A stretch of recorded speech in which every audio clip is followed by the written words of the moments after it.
আসসালামু আলাইকুম রহমতুল্লাহি ওয়া বারাকাতুহু।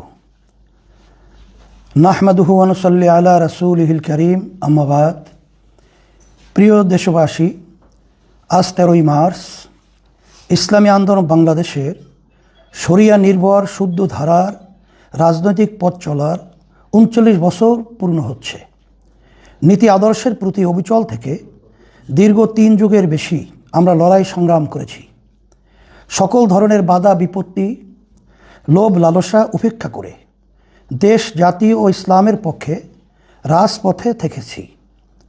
আমরা আজকের দিনে মহান আল্লাহ রাব্বুল আলামিনের দরবারে শুকরিয়া আদায় করছি, আলহামদুলিল্লাহ। প্রিয় দেশবাসী, 1987 সালের এই দিনে আনুষ্ঠানিকভাবে ইসলামী শাসনতন্ত্র আন্দোলন নামে আমাদের পথ চলা শুরু হয়েছিল।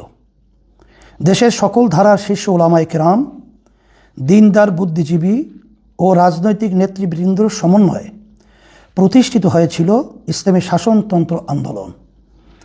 লক্ষ্য ছিল স্বাধীন বাংলাদেশের রাষ্ট্র পরিচালনার ভিত্তি হিসাবে ইসলামী শাসনতন্ত্রকে গ্রহণ করা।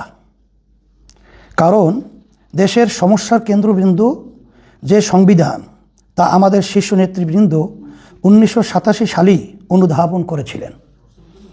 প্রিয় দেশবাসী, ইসলামী আন্দোলন বাংলাদেশ একটি সংস্কারমূলক রাজনৈতিক সংগঠন। ভারত উপমহাদেশের বিপ্লবী আধ্যাত্মিক ধারা চিশতিয়া সাবিরিয়া তরিকার বর্ধিত কার্যক্রম হিসাবে এর সূচনা হয়েছে। প্রচলিত ধারার রাজনৈতিক সংগঠনের মতো করে আমরা কেবলই রাজনৈতিক স্বার্থে সিদ্ধান্ত নেই না, বরং সকল ক্ষেত্রে ইসলাম ও শরিয়া নির্দেশনাই আমাদের প্রধান বিবেচ্য থাকে। তাতে বাহ্যিক দৃষ্টিতে অর্জন কম হলেও রাসূল আকরাম সাল্লাল্লাহু আলাইহি ওয়াসাল্লামের নির্দেশিত পথ থেকে আমরা এক চুলও সরে যাই না। কারণ আমরা রাজনীতি করি ইবাদত হিসাবে, এবং আমরা বিশ্বাস করি আল্লাহ ও তার রাসূল সাল্লাল্লাহু আলাইহি ওয়াসাল্লামের কঠোর ও নিবিড় অনুসরণের মধ্যেই প্রকৃত সফলতা। প্রিয় নেতাকর্মীবৃন্দ, ইসলামী আন্দোলন বাংলাদেশ সর্বদা পরামর্শের ভিত্তিতে ইসলাম ও শরিয়াকে প্রাধান্য দিয়ে সিদ্ধান্ত নেয়। ত্রয়োদশ জাতীয় সংসদ নির্বাচনে আমরা দেশ বিদেশের সকল শক্তি ও অপশক্তির বিরুদ্ধে লড়াই করেছি। 90% মুসলমানদের দেশে শরিয়া ও ইসলামকে প্রকাশ্য রাজনৈতিক ঘোষণায় আনা যাবে না, এটা আমরা বরদাস্ত করি নাই।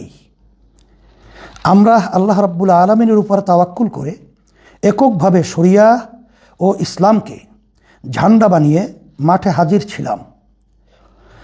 রাজনীতিতে চড়াই উতরাই থাকে, প্রত্যাশা ও প্রাপ্তির মধ্যে পার্থক্য থাকে। আমরা সামগ্রিক পর্যালোচনার মধ্য দিয়ে যাচ্ছি। আমাদের আত্মপর্যালোচনা চলমান। বেশ কিছু গুরুত্বপূর্ণ সিদ্ধান্ত নেওয়া হয়েছে। সময়ের তাগিদে যা যা করা প্রয়োজন তা আপনাদের সাথে নিয়ে আমরা করব ইনশাআল্লাহ। আজকের এই প্রতিষ্ঠা বার্ষিকী আমাদের জন্য আরেকটি মাইল ফলক।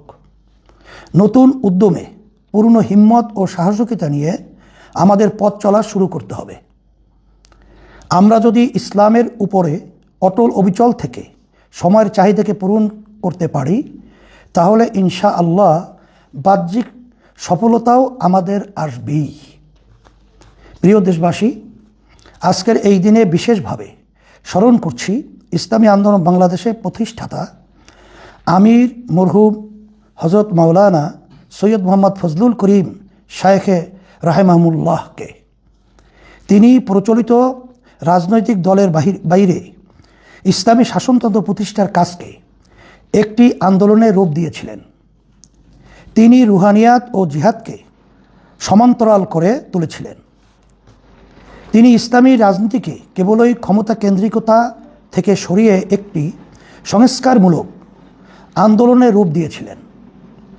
তিনি সহ আরও যে সকল উলামায়ে কেরাম এই আন্দোলন প্রতিষ্ঠার সাথে সম্পৃক্ত ছিলেন, তাদের সকলের প্রতি শ্রদ্ধা ও কৃতজ্ঞতা জানাচ্ছি। আল্লাহ তাদের সকলকে উত্তম প্রতিদান দিন, আমিন। ইসলামী আন্দোলন বাংলাদেশের যে সকল নেতৃবৃন্দ ও কর্মী সমর্থক বিভিন্ন সময়ে ইন্তেকাল করেছেন, তাদের সকলের রুহের মাগফিরাত কামনা করছি। সারা দেশের নেতাকর্মীদের প্রতি আমার দোয়া ও কৃতজ্ঞতা জ্ঞাপন করছি।